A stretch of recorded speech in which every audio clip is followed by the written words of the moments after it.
레위기 24장 1절에서부터 9절까지 말씀, 레위기 24장 1절에서부터 9절 한 절씩 교독하겠고요. 9절 같이 읽겠습니다.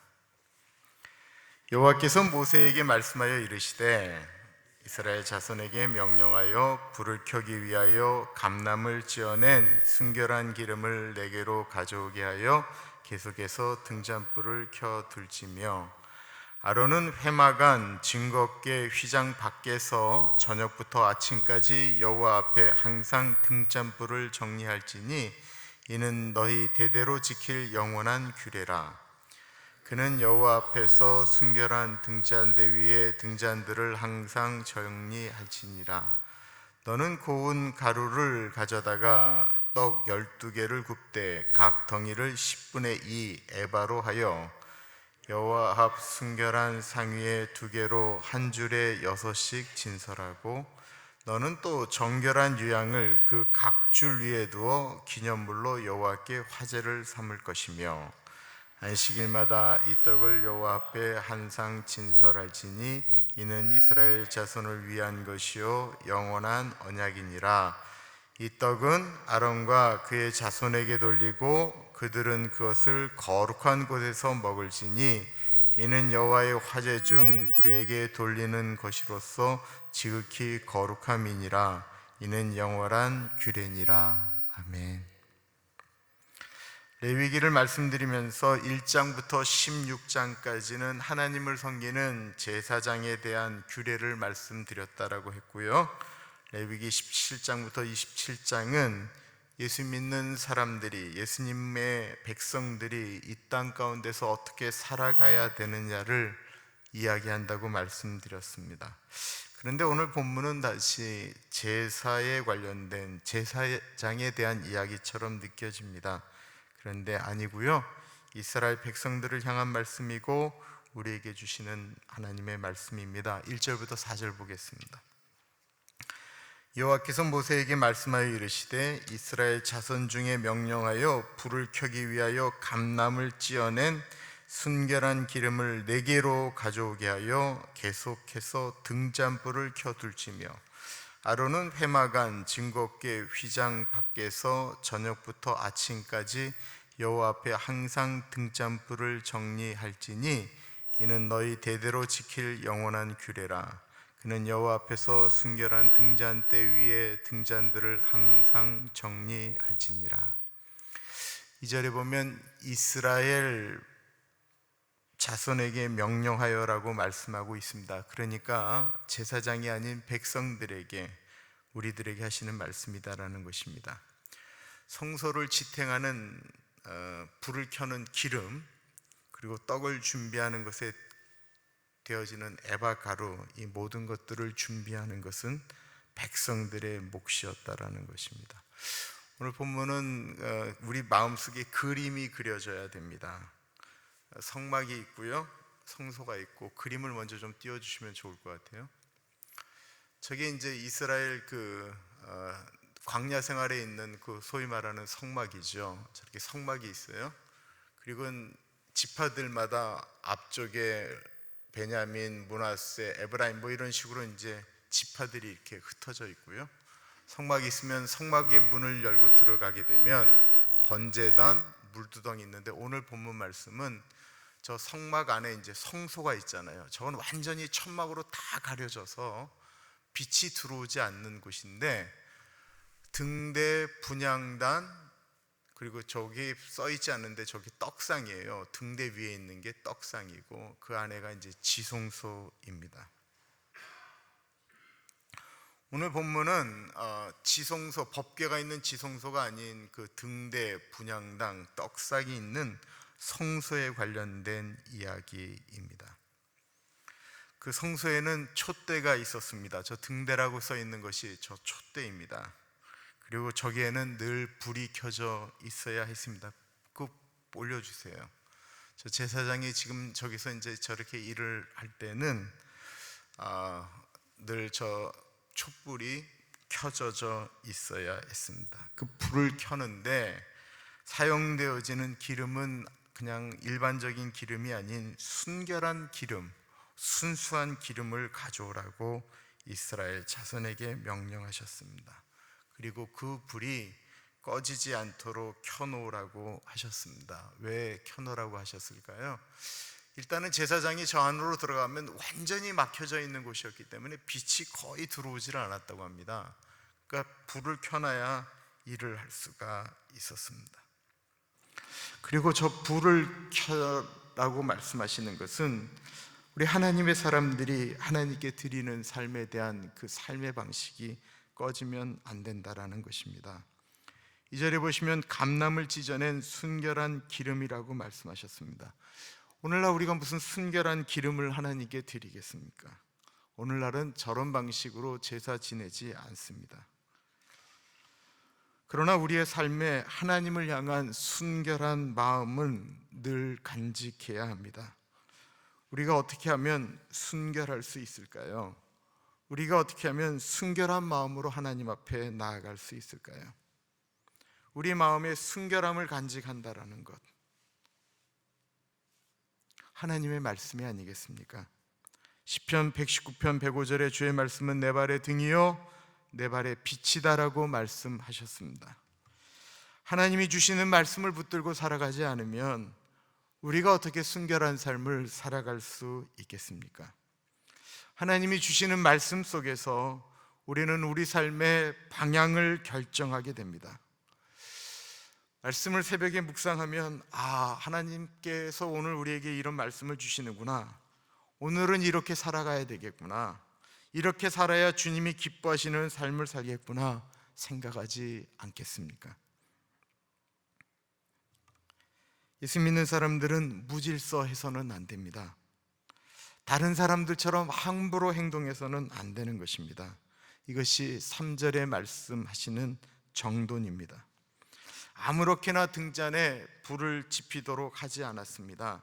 3절 중반에 보면 항상 등잔불을 정리할지니 라고 이야기하였습니다. 이 정리한다라는 것은 질서대로 놓는다라는 것입니다. 질서대로 놓는다라는 게 이 등잔대, 이 금초대를 이렇게 똑바로 놓는 것만을 의미하는 게 절대로 아니에요. 저기에 불이 꺼지지 않으려면 저기 심지가 계속 올라와야 되잖아요. 그죠?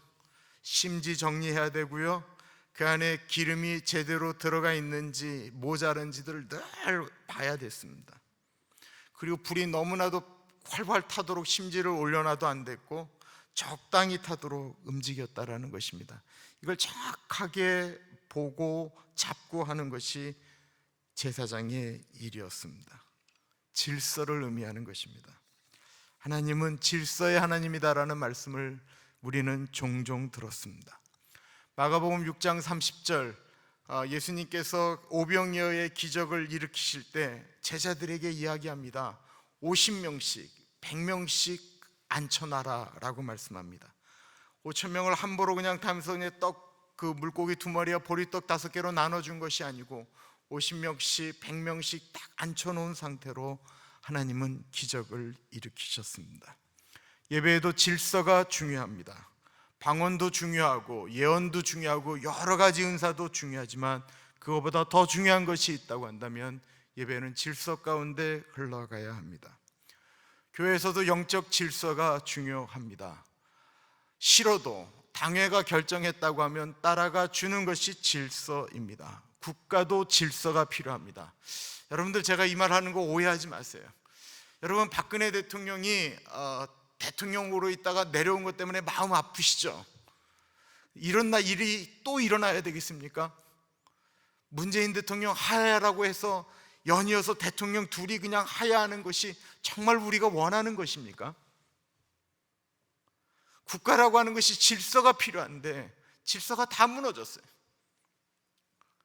우리는 청문회라고 하면은 이게 선서를 하잖아요. 근데 어느 분이 나와서 나는 선서 안 하겠다라고 이야기를 했어요. 그게 넘어가는 세상이 되어버리고 말았어요. 왜 그래요? 어느 순간부터 질서라고 하는 것이 무너졌기 때문에 그래.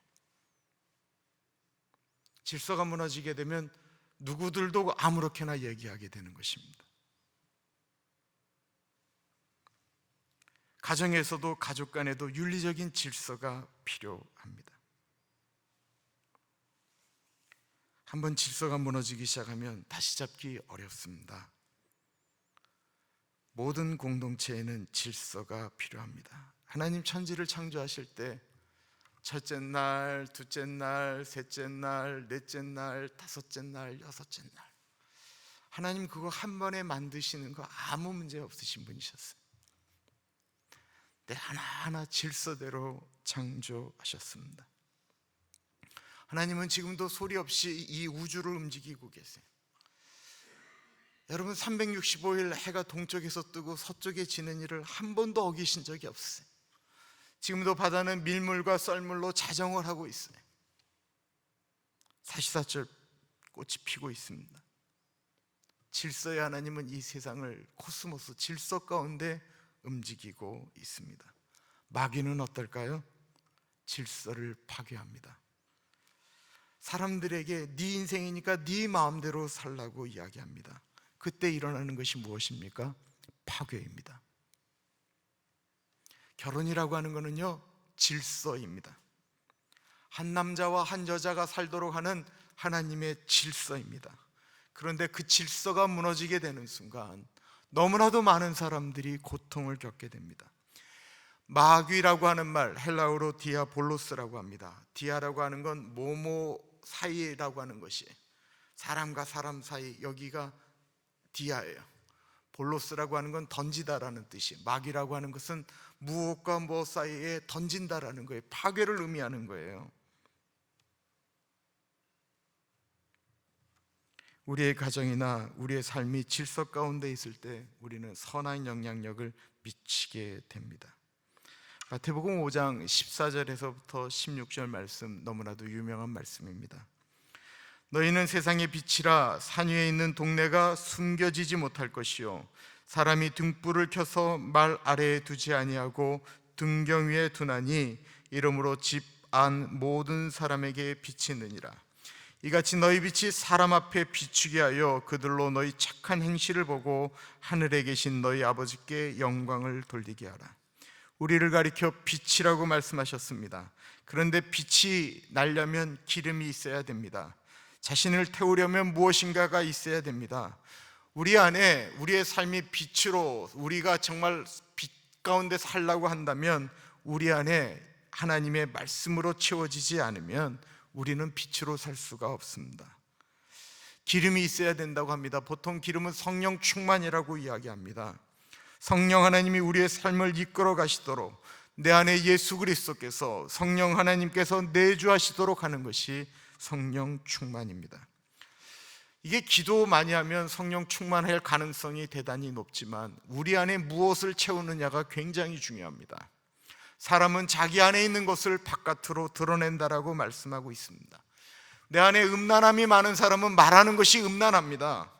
내 안에 화가 있는 사람들은, 불만이 있는 사람은 무슨 사람하고도 얘기할 때, 그 사람하고 얘기할 때 왠지 사람을 불편하게 만듭니다. 우리 입에서 흘러나오는 것이 무엇입니까? 우리는 무엇을 자주 이야기합니까? 다른 사람의 약점이나 다른 사람의 실패를 즐거워하고 기뻐한다고 한다면 우리 내면 안에 있는 것은 분명히 예수 그리스도가 아닌 다른 것으로 채워져 있을 가능성이 대단히 높습니다. 혹은 우리가 근심이나 두려움, 사람의 어두운 면에 대해서만 계속해서 생각한다라고 한다면 우리 안에는 평안이 아닌, 예수 그리스도가 주시는 것이 아닌 사단이 주는 것 때문에 우리 안은 불편할 가능성이 있습니다.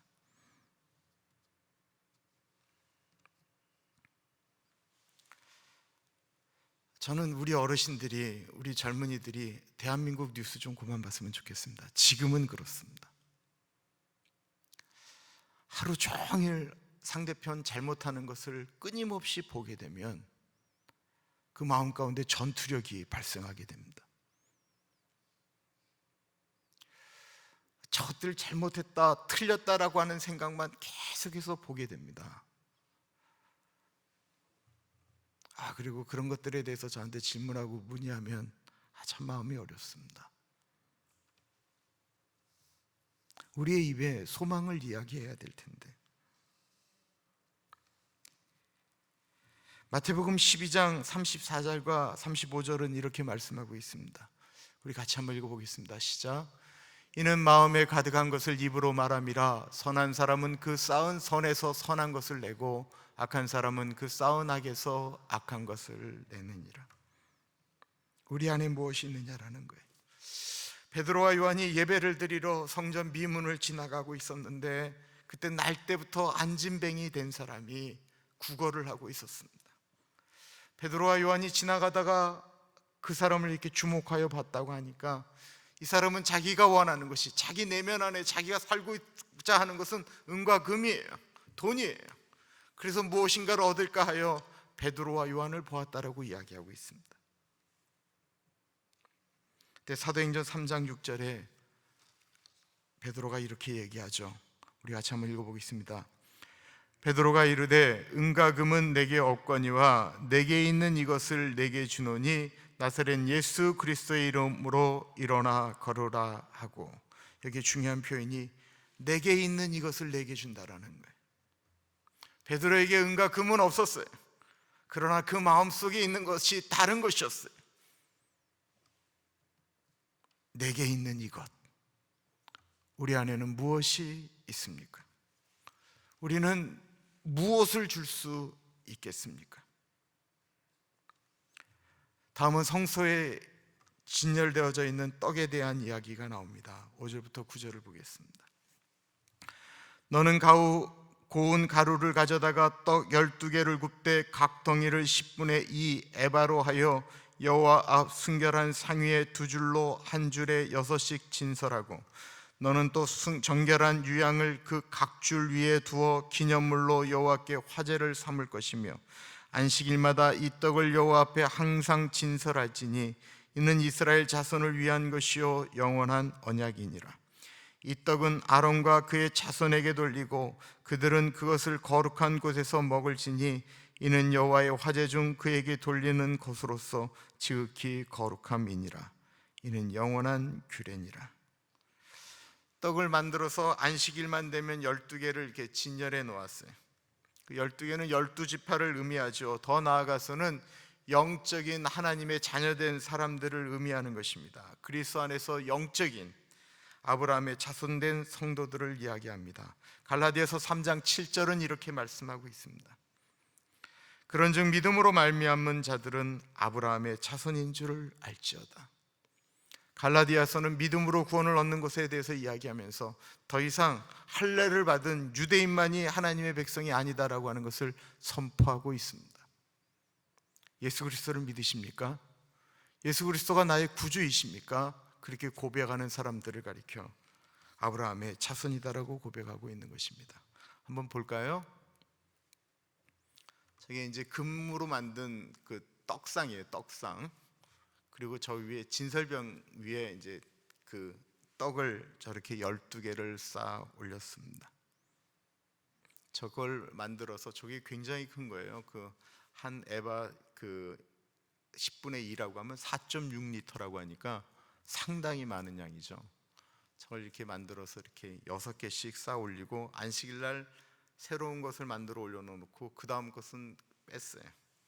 그리고 그것들은 제사장들 가족만 거룩한 곳에서 먹으라고 했어요. 맛있었을까요? 맛이 없었을까요? 하나님 좀 심한 거 아닙니까? 전 제사장하고 제사장 가족만 거룩한 곳에서 먹으랬는데 일주일 동안 있었던 떡이에요.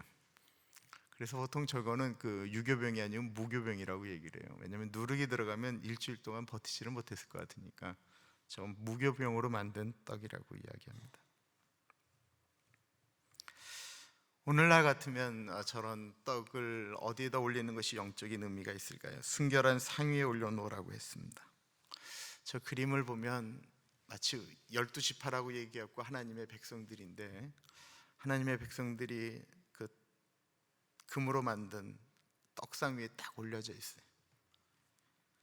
우리의 삶을 어디에 올려놓느냐가 이렇게 중요한 것입니다.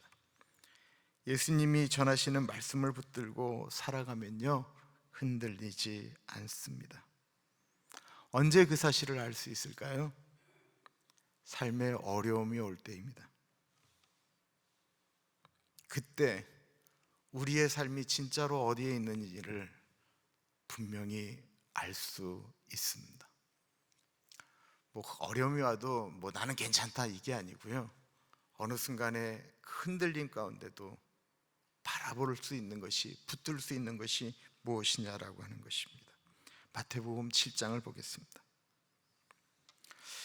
그러므로 누구든지 나의 이 말을 듣고 행하는 자는 그 집을 반석 위에 지은 지혜로운 사람 같으리니 비가 내리고 창수가 나고 바람이 불어 그 집에 부딪히되 무너지지 아니하나니 이는 주추를 반석 위에 놓은 까닭이요. 나의 이 말을 듣고 행하지 아니하는 자는 그 집을 모래 위에 지은 어리석은 사람 같으리니 비가 내리고 창수가 나고 바람이 불어 그 집에 부딪히매 무너져 그 무너짐이 심하니라. 모래 위에 지은 집과 반석 위에 지은 집은 잘 모릅니다. 어느 것이 더 단단한지 드러나지 않습니다. 모래 위에 사는 사람도 반석 위에 있는 사람도 일반적일 때는 다 하나님의 말씀 앞에 서 있는 것처럼 이야기할 수 있습니다. 그런데 진짜로 어려움을 겪게 될 때, 비가 내리고 홍수가 나고 할 때 진짜 모습이 드러나는 것입니다. 내 이 땅 가운데 흔들리지 않고 피는 곳이 어디 있습니까? 우리의 인생에는 모두 다 어려움이 옵니다. 다 오거든요. 그때 무너지지 않는 것은 우리가 예수 그리스도 위에 토대를 세우는 것입니다. 일주일마다 그 떡을 바꾸었다라고 말씀합니다. 과거의 은혜에 머물러서는 절대로 안 됩니다. 명심하세요. 과거에 받은 은혜 때문에 자꾸만 그거 써먹으면 괴물 됩니다. 꼰대 됩니다. 뭐 어쨌다라는 거예요. 과거의 왕년에 예수 그렇게 뜨겁게 안 만난 사람 누가 있어요? 계속 거기에 머물러 있다 보니까 변화가 안 되는 거예요. 그거 받은 그것만 옳다라고 이야기하게 되는 거예요. 늘 자기 자신을 점검해야 됩니다. 늘 새롭게 만나야 되는 거예요. 일주일 지나면 갈아버렸어요. 그것이 변하지 않아도 갈아버렸어요. 자신을 늘 점검하고 바꾸려고 애쓰지 않는 한 우리 자신은 그냥 평범한 그리스도인으로 남을 수밖에 없다라는 것입니다. 사람은 하나님께서 주신 은혜로 살아갑니다. 어떤 분에게는 5개를 줬고요, 어떤 분에게는 2개를 줬고, 어떤 분에게는 하나를 주었습니다. 하나님은 우리에게 주신 것 그 안에서 살아가도록 말씀하십니다. 난 하나 가진 게 억울해서 2개 갖고 싶다라고 얘기해도 하나님이 우리의 인생을 보면 우리에게 주신 분깃이 있어요. 그것마저도 하나님은 그 사람에게 그거 사용하도록 하기 때문에 그거를 채우는 것도 너무 힘든 일이에요. 여러분 5개 줬다 저 사람 그거 절대로 부러워할 필요 없어요. 하나 받아갖고 하나 하는 거는 그런 대로 할 수 있는데 5개 받아서 3개 하면 다른 사람들이 보기에 많이 하는 것 같지만 하나님 보기에는 게으른 종이에요. 그러니까 많이 가진 거에 대해서 그 사람이 뭔가를 잘하는 거에 대해서 그렇게 부러워할 필요 없어요. 그는 세상의 계산 방식이에요.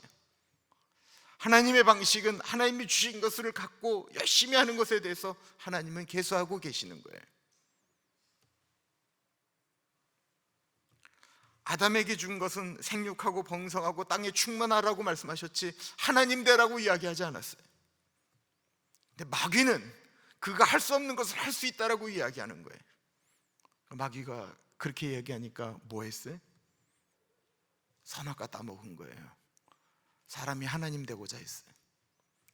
마귀는 끊임없이 우리들에게 이런 얘기를 해요. 너 돌을 떡으로 만들라고 얘기를 하는 거예요. 예수님 그렇게 하실 수도 있는데도 예수님 말씀으로 그것을 정리하셨어요. 우리 안에 무엇이 있느냐를 가지고 우리는 우리의 인생을 점검해 가는 것입니다. 노래를 정말로 잘하고 싶었습니다. 성악하는 애들하고 있으니까 진짜 노래를 하고 싶었습니다. 레슨도 받아보고 싶었고 뭔가를 좀 많이 하고 싶었어요. 근데 어느 순간에 하나님이 그것을 나에게 주신 것이 아니다라는 것을 알았습니다. 그래서 노래는 잘 못하지만 내가 우리 성가대원들 찬양팀한테 얘기하는 거예요. 내가 노래를 성악 전공하는 사람처럼 하지는 못하지만 나는 내가 찬양을 할 때 내 목소리에 내 안에 있는 예수 그리스도가 드러나기를 원하는 것은 제 솔직한 마음입니다. 여러분들, 제가 혹시나 이렇게 말씀하면서 찬양하는 거는 제가 50번 정도 부르는 거예요. 50번 정도. 이렇게 말씀을 준비하다가 갑자기 찬양이 나오면 굉장히 고민을 하면서 계속 부르게 돼요. 근데 어떤 분이 저한테 절대로 찬양하지 말라고 자꾸만 말씀하셔서, 김모 씨 딸 모현진이 제발 좀 하지 말라고 얘기해서 제가 좀 자제하고 있는 거예요. 자제하는 거. 근데 어느 날 이렇게 말씀을 준비하다가 진짜 이게 찬양이 떨어지면요, 진짜 행복해요. 내가 찬양을 하면서 내가 감동받는 거예요. 여러분들 그런 적 없으세요? 자기가 찬양하면서 자기가 감동하는 거.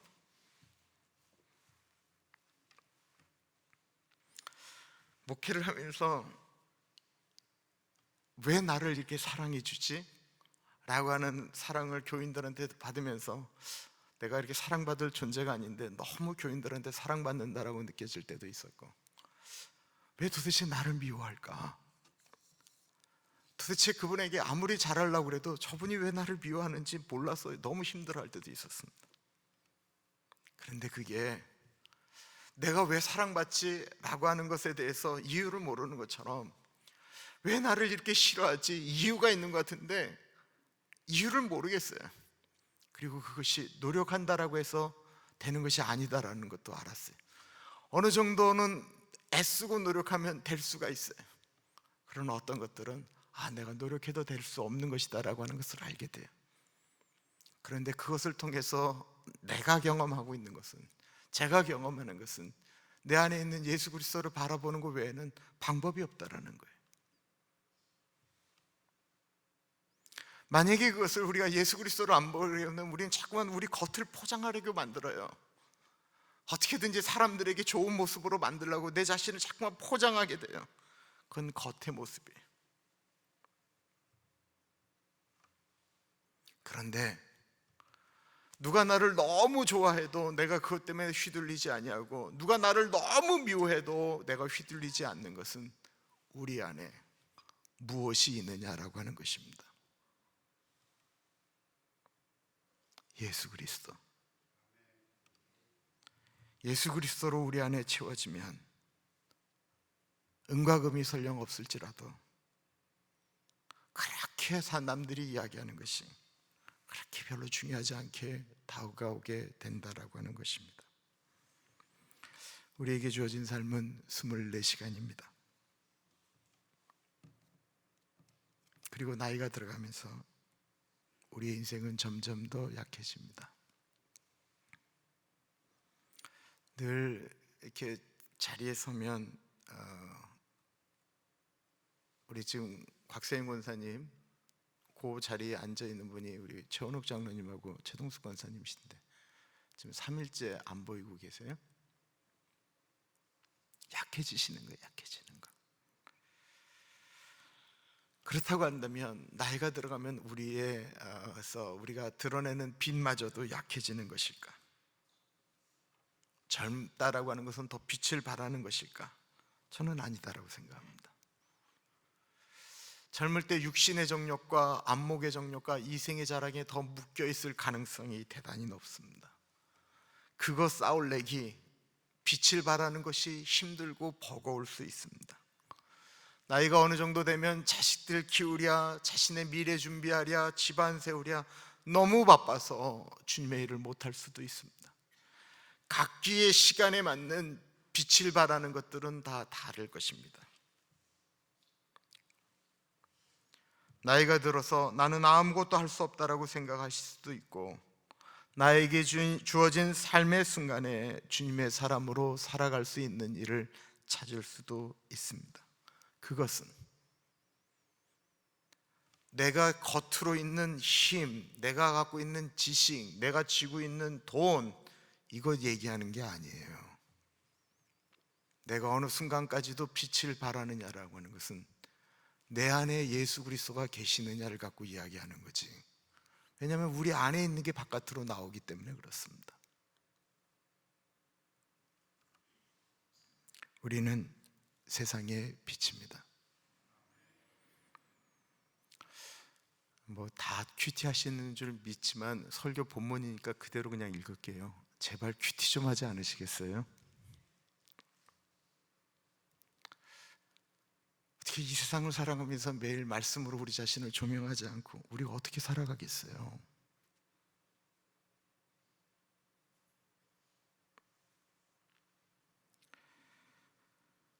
제가 큐티 설교한 지가 지금 이제 19년이죠. 19년. 가나안 교회 와서도 계속 생명의 삶 갖고 한 번도 본문을 거의 어기지 않고 9년을 왔는데, 야, 마귀가 센 건지 교인이 센 건지는 잘 모르겠어요. 정말 큐티하지 않으시겠어요? 뭐 여기서 뭐 그거 할 거 없이 그냥 본문 말씀을 그냥 읽고, 또 그냥 잘 모르겠으면 한 번 더 읽고, 그냥 이렇게 시작하는 거예요. 우리가 우리 자신을 주님께서 소금과 빛이라고 말씀하시는데, 매일 우리 안에 있는 더러운 것들이 빼져 나가야죠. 그래야 예수 그리스도로 채워지죠. 주님 앞에 회개하고 그리고 나와야죠. 다른 사람들 비판하는 사람은 본인이 깨끗해서 비판하는 게 아니에요. 자기 안에 그런 것들이 있기 때문에 비판이 되어지는 거예요. 마태복음에 있는 말씀이 그거예요. 왜 다른 사람들 눈에 있는 티만 보냐는 거야. 자기 안에 있는 들보를 못 보고. 이 말씀은 뭐냐면 자꾸만 그게 보이는 이유는 내 안에 그런 것들이 들어가 있기 때문에 그러는 거예요. 우리 안에 있는 것들을 끄집어내는 순간 하나님이 창조하신 사람에 대한 진짜 모습, 그 모습을 바라보고 사랑하게 되어집니다. 우리의 인생이 흔들릴 때도 있습니다. 가정 문제가 일어나서 부부간에도 어려움을 겪을 때가 있습니다. 그때 정말 말씀 붙들고 이겨나가야 됩니다. 교회 안에 사람들의 관계 때문에 힘들어질 때 분명히 있습니다. 그때도 말씀 붙들고 이겨나가는 것입니다. 말씀이 무너지면요, 자기 안에 있는 성질을 있는 대로 다 드러내며 이야기하게 됩니다. 그때도 말씀 붙드는 거예요. 이 시간에 우리 같이 기도하겠습니다. 말씀 보겠습니다. 말씀하시면 순종하겠습니다. 내 삶의 우선순위를 예수 그리스도에 맞추겠습니다. 우리 같이 기도하겠습니다.